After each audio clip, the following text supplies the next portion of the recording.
Hello there, I'm Bob, service technician from Printastat. This is the HP PageWide XL 4100 printer, and today we're going to show you how to install an ink tank. So,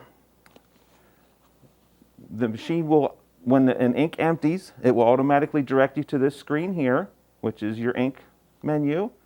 Your only option, because it's empty, would be to replace an ink.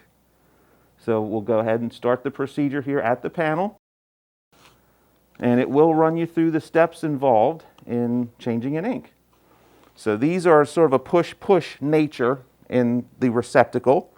So it's telling you to push on it, and then it will pop out and remove just like that. So you can order the ink for this model. It is the 843A ink from any of the Printastat locations. They'd be able to supply this to you.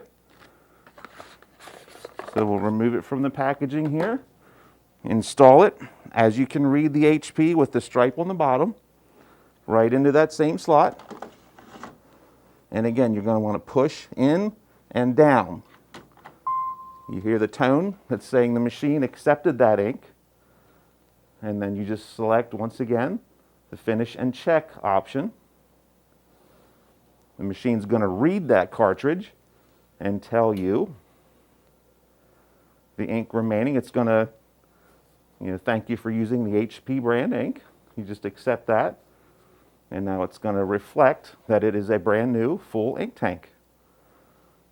And then once that screen is displayed, you just press your home button, and it takes you back to your home screen, and the machine now has the ink it needs to run your jobs.